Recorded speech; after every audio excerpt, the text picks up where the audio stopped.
नमस्कार दोस्तों, स्वागत करता हूं आप सभी का आपके अपने YouTube चैनल पर। दोस्तों आज हम शुरू कर रहे हैं जनरल साइंस का चैप्टर जो कि सेल है। इससे काफ़ी क्वेश्चन आने की संभावना रहती है। ठीक है, MPRAEO के अंदर हो सकता है कि इसमें से एक दो क्वेश्चन आ जाए, है ना। तो ध्यान से एक बार लेक्चर देखना। अब देखो इसके अंदर एक चीज़ रहेगी कि अपन जो लेक्चर रहेगा ना, कोशिश करेंगे भाई अपन 15 से 20 मिनट के अंदर इसको निपटा सके। ठीक है, वन शॉट लेक्चर रहेगा, 15 से 20 मिनट निपटा देंगे ना। इससे क्या होगा, आपको एक ओवरव्यू पता लग जाएगा हर चैप्टर का। फिर क्या करेंगे, हम हर चैप्टर के क्वेश्चन ज़्यादा दे देंगे थोड़ा, है ना। जैसे 80%, 100%, 150% एक ही चैप्टर के दे देंगे, है ना। तो उस तरीके से हम सारे चैप्टर के ऐसे क्वेश्चन दे देंगे ताकि आपको एक आइडिया हो जाएगी किस तरह के क्वेश्चन आ सकते हैं। ठीक है, तो चलिए शुरू करते हैं चैप्टर ना, स्टार्ट करते हैं। हम इसको रैपिडली कंप्लीट करते हुए चलेंगे ना, बिल्कुल जल्दी से। ठीक है, तो कोशिश की परिभाषा देख लो और खोज देख लो। एक सेकेंड, देखो डेफिनेशन क्या होती है। जीवन की संरचनात्मक, क्रियात्मक और आनुवंशिक इकाई होती है ये। ठीक है, सबसे छोटी इकाई जिसमें जीवन के सभी लक्षण पाए जाते हैं। ठीक है, यानी कि cell is the structural and functional unit of all living organism. ठीक है, स्ट्रक्चरल यानी कार्यात्मक, सॉरी संरचनात्मक, और फंक्शनल मतलब क्रियात्मक इकाई होती है। ठीक है, इसकी खोज किसने की थी? रॉबर्ट हुक ने 1665 में इसकी खोज की थी, है ना। तो इसने स्वयं के बनाए गए माइक्रोस्कोप से कोर्क की स्लाइड में मधुमक्खी की छत्ते जैसी संरचना देगी। ध्यान रखना, कोर्क के अंदर, है ना। जो एग्जाम में जो क्वेश्चन आता है ना, उसमें कोर्क लिखा हुआ रहता है ना, तो ये शब्द याद रखना ना। और इसे सेल नाम दिया। ठीक है, अब इसके नाम की उत्पत्ति देखो। इसके नाम की उत्पत्ति ये हुई थी लैटिन भाषा सेलुला से, जिसका अर्थ क्या होता है? छोटा कमरा। ठीक है, सेलुला से इसकी उत्पत्ति हुई थी जिसका अर्थ क्या होता है? छोटा कमरा। अब आता है कोशिका सिद्धांत, है ना। कोशिका सिद्धांत देखो, सबसे पहले जो कोशिका सिद्धांत दिया था स्लाइडेन एंड स्वान ने दिया था। ठीक है, तो स्लाइडेन स्वान ने दिया था 1838 में, स्वान ने दिया था 1839 में। ठीक है, तो इन्होंने बताया था सभी पौधे कोशिकाओं से बने होते हैं, तो स्लाइडेन ने तो बताया था पौधे के हिसाब से। और स्वान स्वान जो बनाया था जंतु कोशिका के साथ। स्वान का मतलब ना एक जानवर का भी नाम होता है, तो उस तरीके से थोड़ा रिलेट करके याद रख लेना। ठीक है, अब तीसरा आता है विर्चो। विर्चो ने जो कोशिका सिद्धांत दिया था 1855 में दिया था। नई कोशिका पहले से मौजूद कोशिका से बनती है, यानी कि नई कोशिका की उत्पत्ति पुरानी कोशिका से होती है। बस सिंपल सी बात ये बोलता है। इसी को ये इस टैगलाइन ने बोल दिया, अमनिस सेलुला ई सेलुला, है ना। तो ये क्या, ये लाइन तो आप याद रख लेना थोड़ा सा ना, हो सकता है पूछ रहे तो किसने दिया था? विर्चो ने, है ना, विर्चो ने।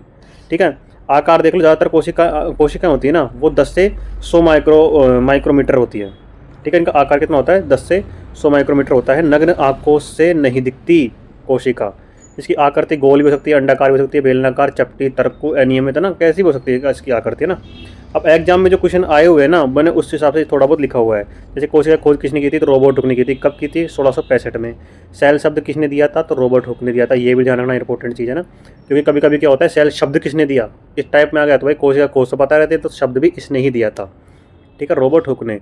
कोशिका सिद्धांत के 3 वैज्ञानिक देख लो, स्लाइडेन एंड स्वान। देखो ऑप्शन में हो सकता है स्लाइडेन एंड स्वान ही मिले, अगर तीनों का ऑप्शन हो तो तीनों का ऑप्शन करना, स्लाइडेन, स्वान और विर्चो ने। ठीक है, स्लाइडेन ने पौधे में और स्वान ने जंतु के अंदर। ठीक है, और विर्चो ने क्या कहा था? पुरानी कोशिका से ही नई कोशिका की उत्पत्ति होती है ना। कोशिका के प्रकार आ गए। अब देखो, आपने ऑलरेडी पहले पढ़ा होगा, थोड़ा सा इसको देख लीजिए, है ना। कोशिका 2 प्रकार की होती है, प्रोकैरियोटिक और यूकैरियोटिक। ठीक है, तो प्रोकैरियोटिक होती है ना, तो देखो प्रोकैरियोटिक का एग्जांपल देख लो आप डायरेक्ट। बैक्टीरिया, नीलरी सेवाल, माइकोप्लाज्मा और आर्की बैक्टीरिया। इंपॉर्टेंट है, याद कर लेना, क्योंकि मैंने इसके अंदर छोटे छोटे पॉइंट बताइए जो एग्जाम ओरिएंटेड ओनली। ठीक है, सारे याद ही करने हैं। ठीक है, बैक्टीरिया देख लो। ठीक है, जो इसमें सूक्ष्म जीव होते हैं ना, वो इसके अंदर आता है। बैक्टीरिया, नीलरी सेवाल, माइकोप्लाज्मा, आर्की बैक्टीरिया। कौन से नहीं आते वो आपको अगले में बता देंगे। ठीक है, इसके लक्षण देख लो। सुसंगठित केंद्र तो नहीं होता इसके अंदर।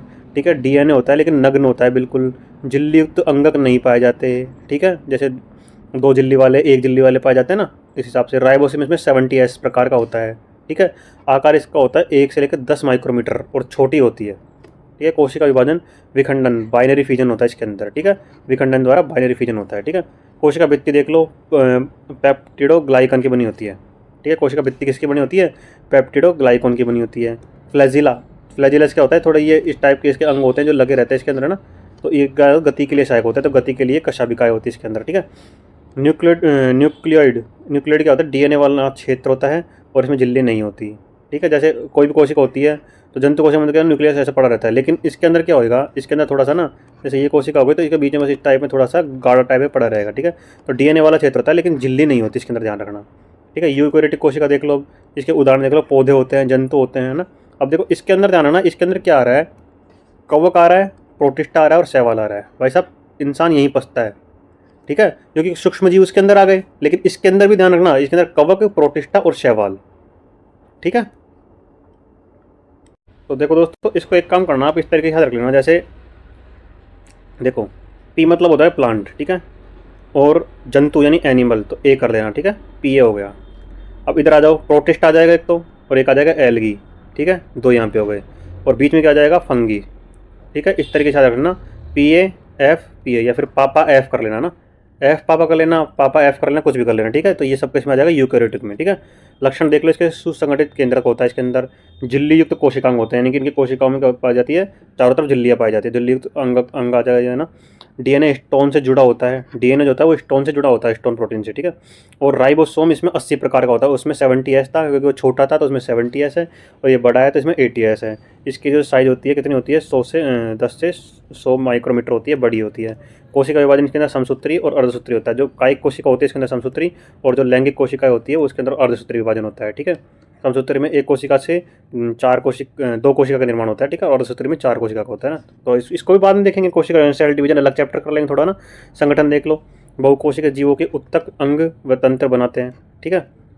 अंतःझिल्लीय तंत्र, एंडो मेम्ब्रेन सिस्टम, है ना। अब देख लो, जिसके अंदर झिल्ली पाई जाती है ना, मतलब कि अंदर रहेंगे और उनके अंदर झिल्ली पाई जाती है, तो ER यानी एंडोप्लाज्मिक रेटिकुलम, गोल्जी बॉडी होती है, लाइसोसोम होता है, वैक्यूल होती है ना, रिक्तिका होती है ना। तो ये क्या होती है, ये सबके सब झिल्ली युक्त कोशिकांग होते हैं, ठीक है। ठीक है, अब इसके क्वेश्चन देख लो, किस टाइप क्वेश्चन आ सकते हैं, है ना। उसमें तो ऑप्शन रहेंगे, ऑप्शन वाले क्वेश्चन तो कराएंगे। नॉर्मली अभी बता दिया मैंने आपको। प्रोकैरियोटिक का उदाहरण देख लो, इकोलाई बैक्टीरिया। यूकैरियोटिक में राइबोसोम का प्रकार देख लो, 80 हो जाएगा। यूकैरियोटिक है ना, यूकैरियोटिक के अंदर आ ही जाएगा, प्लांट और एनिमल टाइप का ना, PAPAF है ना। और इसके अंदर किसमें केंद्रक नहीं होता, तो प्रोकैरियोटिक में केंद्रक नहीं होता, ठीक है। अभी आपको बताया था मैंने। अब पादप और जंतु कोशिका इसके अंदर देख लो। अब इसमें ना थोड़ा सा आप बस इसको डिफरेंस करके याद करके चलना ना, ठीक है।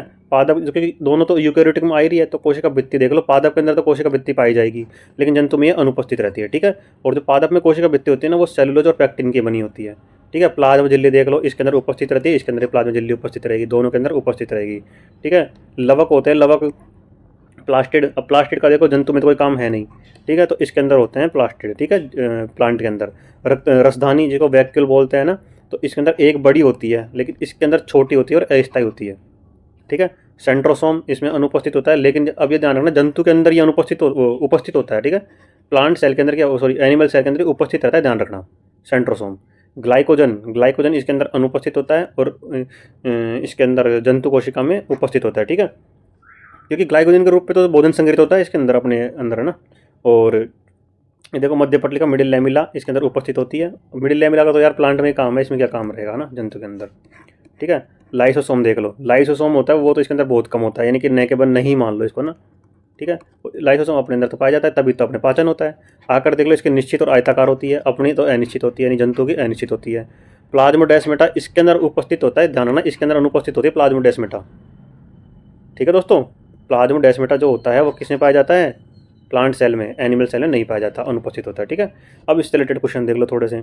पादप कोशिका में अतिरिक्त क्या होता है, तो पादप कोशिका अंदर देखो, कोशिका भित्ति पाई जाती है, एक तो एक लवक पाया जाता है, एक बड़ी रसदानी पाई जाती है, ठीक है, यानी कि वैक्यूल पाई जाती है। जंतु कोशिका का विशिष्ट अंग क्या है, ये सेंट्रोसोम है, ये मैंने आपको बताया था, अलग से याद रखना, सेंट्रोसोम है। क्लोरोप्लास्ट कहाँ पाया जाता है, ये पाया जाता है सिर्फ पादपों में पाया जाता है, क्लोरोप्लास्ट, ठीक है, सिर्फ पादपों के अंदर पाया जाता है। चले आगे, ठीक है दोस्तों, चलते हैं आगे, है ना। कोई मतलब ज़्यादा दिक्कत नहीं है, आपको रिपीट मोड पे देख लेना है एक बार, क्योंकि अपन को तो लेक्चर फटाफट से इसको खत्म करना, ओवरव्यू देख के ना। और बाकी मैंने इसके अंदर देखो सारे टॉपिक डाले हैं लगभग, छोटा कुछ भी नहीं इसके अंदर, ये ध्यान रख लेना, ठीक है। मेन अब देखो, प्रमुख कोशिकांग और कार्य, है ना, सेल ऑर्गेनल्स और फंक्शन। कोशिका झिल्ली, जो इसको सेल मेम्ब्रेन बोलते हैं, इसको प्लाज्मा मेम्ब्रेन ही बोलते हैं। इसकी बनावट है ना, लिपिड होती है, द्विपरत, लिपिड होती है द्विपरत, प्लस प्रोटीन की बनी होती है, ठीक है। और कोशिका झिल्ली के ऊपर तरल मोजेक मॉडल दिया गया था, ठीक है, फ्लूइड मोजेक मॉडल दिया गया था, ठीक है। कोशिका झिल्ली के, मतलब कोशिका झिल्ली को समझाने के लिए फ्लूइड मोजेक मॉडल दिया था, ठीक है। कार्य देख लो इसके, चयनात्मक पारगम्यता होती है ना, यानी चयनात्मक यानी चयन करती है पहले कि कौन से अणु को जाने देगी, कौन से अणु को नहीं जाने देगी, ठीक है। और सुरक्षा प्रदान करेगी, क्योंकि झिल्ली है, सुरक्षा प्रदान करेगी। और कोशिका का आकार निर्धारित करेगी, ठीक है। ट्रांसपोर्ट, इसका विसरण कार्य होता है, परासरण कार्य होता है, सक्रिय परिवहन करती है, ठीक है। भाई चयन करके भेज रही तो सक्रिय परिवहन हो जाएगा, विसरण भी करती है, परासरण भी करती है। ग्राही देखो, रिसेप्टर, हार्मोन के ग्राही इसी पर होते हैं, है ना, हार्मोन के ग्राही इसी पर होते हैं। अब आप केंद्रक पे आ जाइए। केंद्रक है ना। यूकेरियोटिक में पाया जा रहा था केंद्रक, है ना। इसकी बनावट देख लो, दो झिल्ली कोशिकांग है ये। इसके अंदर केंद्रिका पाई जाती है, इसके अंदर क्रोमेटिन पाए जाते हैं ना। केंद्रक के अंदर केंद्रिका होती है और क्रोमेटिन पाए जाते हैं, ठीक है। फंक्शन देख लो, कोशिका का दिमाग कहते हैं इसको, डीएनए संग्रहित रहता है यहीं पे और सभी उपापचयन का नियंत्रण होता है, यानी कि ऑल मेटाबॉलिक एक्टिविटीज़ यहाँ पे होती है, ठीक है। छिद्र इसके अंदर आरएनए छिद्र होता है इसके अंदर, और जिससे क्या होता है आरएनए बाहर जाता है, ठीक है। आरएनए बाहर जाता है, ठीक है, अपनी प्रतिकृति मतलब अपनी जो संख्या बढ़ाने के लिए आरएनए बाहर जाता है। कार्य देख लो, कोशिका वजन को नियंत्रित करता ही है, ठीक है। दिमाग एक तरीके से पूरे कोशिका का दिमाग है, तो कोशिका वजन को नियंत्रित भी तो करेगा ना यार मेरे भाई, है ना। अब आ जाओ माइटोकॉन्ड्रिया पे आ जाओ। माइटोकॉन्ड्रिया है, माइटोकॉन्ड्रिया इसका कोलिकर ने है देने रखा क्या, इसी खोज की थी कोलिकर ने, ठीक है। कोलिकर ने इसी खोज की थी, ठीक है। और सीबेंडा ने माइटोकॉन्ड्रिया के बारे में बताया था ना। अब देखो, कोशिका पावर हाउस कहते हैं, power house of the cell, ठीक है। श्वसन द्वारा ग्लूकोज से एटीपी बनाने इसका कार्य है ना, श्वसन करेगा और ग्लूकोज से एटीपी बनाएगा, है ना। इसके बारे में तो मैंने आपको डिटेल बता भी रखा है ना, जो एक और लेक्चर डाल रखा है इसके अंदर, देख लेना वो ना। डीएनए, अपना डीएनए और राइबोसोम, मतलब इसके माइटोकॉन्ड्रिया के पास खुद का अपना डीएनए होता है, ठीक है, और खुद का राइबोसोम होता है, यानी कि खुद का डीएनए रहेगा, यानी कि प्रतिकृति कर सकता है, ठीक है। और इसके अलावा राइबोसोम होता है, यानी कि इसको प्रोटीन का निर्माण यही हो जाएगा, है ना। इसलिए इसको क्या बोलते हैं, सेमी ऑटोनोमस बॉडी बोलते हैं इसको। क्यों बोलते हैं, क्योंकि इसके पास सारी चीज़ उपलब्ध है ना भाई। ये एटीपी बना रहा है, डीएनए इसके पास रहा, राइबोसोम इसके पास रहा, इसको किसी की जरूरत ही नहीं है, इसलिए सेमी ऑटोनोमस बॉडी बोल दिया इसको, ठीक है। अधिक ऊर्जा वाली कोशिका में ज़्यादा होती है ये, है ना, पेशी कोशिका में। अब आ जाइए राइबोसोम के लिए आ जाओ। राइबोसोम देखो 70 तो किसके अंदर था, प्रोकैरियोटिक में, और 80 किस में आ जाएगा, यूकैरियोटिक में। कार्य होता है प्रोटीन संश्लेषण का कारखाना, यानी प्रोटीन फैक्ट्री ऑफ सेल बोलते हैं इसको, सेल की प्रोटीन फैक्ट्री बोलते हैं, ठीक है। स्थान क्या होता है, आर पर या कोशिका द्रव में मुक्त रूप से पड़ी रहती है। आर यानी क्या होता है, देखो ये तो हो गया ई मतलब एंडोप्लाज्मिक रेटिकुलम, और आर का मतलब होता है रफ, ठीक है, रफ एंडोप्लाज्मिक रेटिकुलम। देखो एक होता है एस एक होता है आर जिसके ऊपर ऐसे छोटे छोटे कण पाए जाते हैं ना, है ना, ये प्रोटीन कण होते हैं। तो ये तो हो जाता है रफ एंडोप्लाज्मिक रेटिकुलम। और एक आता है जो एक होता है राइबोसोम इस टाइप से, जिसके ऊपर कोई भी कण नहीं पाया जाता है, ये होता है एस ठीक है, स्मूथ एंडोप्लाज्मिक रेटिकुलम, ठीक है। तो इसके ऊपर प्रोटीन के कण पाए जा रहे हैं और प्रोटीन संश्लेषण कारखाना होता है ये, इसलिए इसका स्थान क्या होता है आर पर या फिर कोशिका द्रव में मुक्त रूप से रहते हैं। इसकी बनावट होती है RNA प्लस प्रोटीन, ठीक है, यानी कि RNA और प्रोटीन निर्माण में सहायक है ना। अब देखो देख लो, एंडोप्लाज्मिक रेटिकुलम अभी जो पढ़ रहे थे ना, इस पर क्या होता है आर मैंने बताया था, रफ एंडोप्लाज्मिक रेटिकुलम, ये राइबोसोम लगे रहते हैं प्रोटीन बनाना और स्तरण करने से कार्य है। स्मूथ रहती है, राइबोसोम नहीं पाए जाते। अब ये ध्यान रखना, जो रफ होती है नहीं तो प्रोटीन बना रही है, लेकिन ये स्मूथ है, इसका मतलब लिपिड होगा इसके ऊपर, वसा टाइप में होगी थोड़ी ना, और ये डिटॉक्सिफिकेशन का कार्य करेगा, नहीं विषरण का कार्य करेगा। भाई लिपिड है तो लिपिड को के अंदर ग्रहण कर लेगा ये, है ना। कार्य देखो पदार्थों का परिवहन करता है ये। संबंध देखो ना, केंद्रक झिल्ली से जुड़ी, है ना, केंद्रक झिल्ली से जुड़ा होता है ये, है ना। कौन, एंडोप्लाज्मिक रेटिकुलम। जैसे ये कोशिका है, इसके अंदर ये केंद्रक है, तो इस केंद्रक से ना, मतलब इस केंद्र से ऐसे मान के चलो इस टाइप में जुड़ा रहेगा ना, थोड़ा इस टाइप में, तो संरचना बनाना नहीं आ रही, इस टाइप में जुड़ा रहेगा, ठीक है। चले आगे। अब गोल्जी का देख लो, इसको गोल्जी अप्रेंटिस बोलते हैं, गोल्जी बॉडी बोलते हैं, इसका ओपनर कैमिलो गोल्जी ने इसी खोज की थी, ठीक है। अब देखो परकिंजे केंद्र ठीक है, सॉरी पैकेजिंग केंद्र है ये, पैकेजिंग केंद्र, ठीक है। इसका कार्य होता है प्रोटीन और लिपिड को पैक करके स्रावित करना। इसके बनावट में देखो, इसके मतलब इसके अंदर जो बनावट होती है ना इसके अंदर, तो मतलब इस तरीके से ऐसे मान के चलो, जैसे ये बनावट है तो इसके ऊपर इस टाइप में ना, तो ये सिस्टर्नी वेसिकल और वैक्यूल इस टाइप में इसके ऊपर अंग पाए जाते हैं, ठीक है। और इसका कार्य होता है लाइसोसोम बनाना और ग्लाइकोप्रोटीन का कार्य होता है इसका, ठीक है। चले आगे। कोई दिक्कत परेशानी कमेंट कर देना यार, कोई दिक्कत परेशानी हो तो ना। बाकी लाइसोसोम देख लो, उपनाम इसका आत्मघाती थैली होती है, सुसाइडल बैग बोलते हैं इसको। कार्य का होता है पुराने अंगों को तोड़ना और बैक्टीरिया मारना, ठीक है। पुराने अंगों को तोड़ना और बैक्टीरिया मारने का काम होता है लाइसोसोम का ना। पचाने का काम तो मैंने तो ये तोड़ ही देगा यार, या ना। एंजाइम इसके 50 प्रकार के एंजाइम पाचक एंजाइम पाए जाते हैं। पीएच इसकी 5 पे सक्रिय होता है, ये ध्यान रखना, पीएच 5 मिलते ही सक्रिय हो जाएगा ये, ठीक है, यानी कि HCl मिलने पर सक्रिय हो जाएगा ना। अब देखो इसके अंदर रोग देख लो, टेसे रोग लगता है। एक सेकेंड दोस्तों,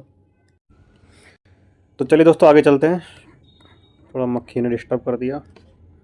अब देखिए इसके अंदर आता है क्लोरोप्लास्ट, ठीक है। क्लोरोप्लास्ट किसमें पाया जाता है, सिर्फ पादपों के अंदर पाया जाता है। इसके अंदर क्या होता है, प्रकाश संश्लेषण कार्य होता है क्लोरोप्लास्ट के अंदर, इसलिए इसको क्या बोलते हैं, रसोई घर बोलते हैं, यानी किचन बोलते हैं, ठीक है। और इसके अंदर वर्णक यानी पिगमेंट पाया जाता है, कौन सा, ये तो क्लोरोफिल A और एक क्लोरोफिल B पाया जाता है इसके अंदर, ठीक है, याद रखना।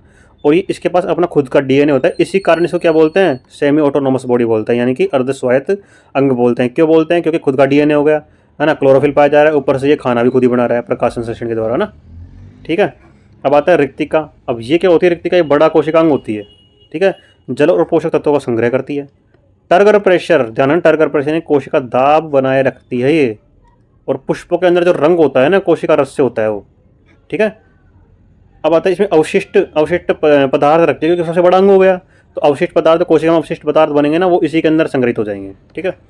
अब इसमें कुछ क्वेश्चन देख लो। Power house of the cell किसको बोलते हैं? पावर हाउस किसे कहते हैं? ये माइटोकॉन्ड्रिया को बोलते हैं। प्रोटीन संश्लेषण राइबोसोम हो जाएगा। आत्मादि घाती थैली लाइसोसोम हो जाएगा। प्रकाश संश्लेषण का स्तर क्लोरोप्लास्ट हो जाएगा, क्लोरोफिल ए और क्लोरोफिल बी के अंदर, ठीक है। अब आता है महत्वपूर्ण तथ्य और रोग, देख लो इसके अंदर।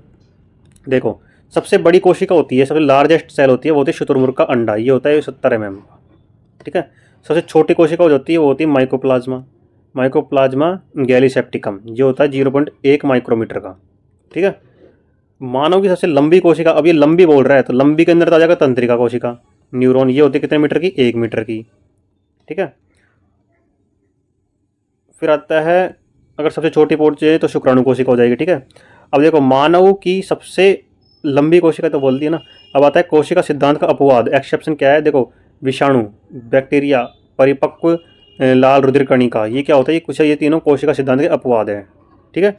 कोशिका सिद्धांत के अपवाद है। टेसे रोग अभी मैंने बताया था, टेसे रोग डिजीज होती है, ये लाइसोसोम में हेक्सोसिमिनिडेज एंजाइम की कमी के कारण होती है, ठीक है। लाइसोसोम में होती है, मैंने लेते ध्यान रखना, और क्यों होती है? हेक्सोसिमिनिडेज एंजाइम की कमी के कारण होती है। अब प्लाज्मोडेस्माटा, ये पादप कोशिकाओं को जोड़ने वाले छिद्र होते हैं, ठीक है। और कोशिका चक्र, सेल साइकिल देख लो, G1 फेज होता है इसके अंदर, S फेज होता है, G2 फेज होता है, M फेज होता है, ये सारे के सारे सेल साइकिल, वैसे कोशिका चक्र पूरा पढ़ेंगे अपन, सेल डिवीजन ना, तो उसके अंदर सारी चीज़ आ जाएगी। और डीएनए प्रतिकृति होती है, वो ऐस अवस्था में होती है, ठीक है। डीएनए प्रतिकृति यानी कि डीएनए से डीएनए का निर्माण है ना, एक तरीके से ना, तो ऐस अवस्था के अंदर होता है। प्लास्टिड के प्रकार देख लो, प्लास्टिड के प्रकार देख लो, plastid, type of plastid, chloroplast, 3 प्रकार के बताए थे ना, क्लोरोप्लास्ट हो गया, क्रोमोप्लास्ट हो गया, ल्यूकोप्लास्ट हो गया, ठीक है। एक तो क्लोरोप्लास्ट, क्रोमोप्लास्ट और ल्यूकोप्लास्ट, 3 प्रकार के हो गए, ठीक है। अब क्वेश्चन देख लो इसके अंदर। सबसे बड़ी कोशिका होती है शुतुरमुर्ग का अंडा। डीएनए प्रतिकृति किस अवस्था में होती है? ऐस अवस्था में। आरबीसी में केंद्रक क्यों नहीं होता? क्यों नहीं होता? क्योंकि हीमोग्लोबिन के लिए जगह बनाने को, है ना। आरबीसी में केंद्र क्यों नहीं होता? हीमोग्लोबिन के लिए जगह बनाने के कारण नहीं होता, है ना। प्लास्टिड कितने होते हैं? ये 3 प्रकार के होते हैं, ठीक है दोस्तों। प्लास्टिड कितने प्रकार के होते हैं? 3 प्रकार के होते हैं। तो दोस्तों, ये पूरा लेक्चर आपका हो चुका कंप्लीट, है ना। तो ये सेल जो चैप्टर है अपना कंप्लीट हो चुका, ठीक है। अब इसके बाद में क्या करेंगे अपन? इसके क्वेश्चन लगाएंगे, लगभग ज़्यादा नहीं तो 100 के आसपास हम क्वेश्चन लगाएंगे इसके, ठीक है। जिसके बाद ये चैप्टर पूरा खत्म हो जाएगा एक तरीके से। इसके अलावा इसके अंदर ज़्यादा पढ़ने की आवश्यकता है नहीं अपन को, ठीक है। तो दोस्तों, आपको कैसी लगी ये वीडियो कमेंट करके जरूर बताएं, और कोई भी आपको परेशानी हो, प्रॉब्लम हो, आप कमेंट कर सकते हैं, ठीक है। और आप हमारे साथ टेलीग्राम पर जुड़ सकते हैं, जिसका लिंक मैं डिस्क्रिप्शन बॉक्स में डाल दूँगा, ठीक है। तो दोस्तों, मिलते हैं नेक्स्ट वीडियो में, जब तक के लिए जय हिंद, जय भारत।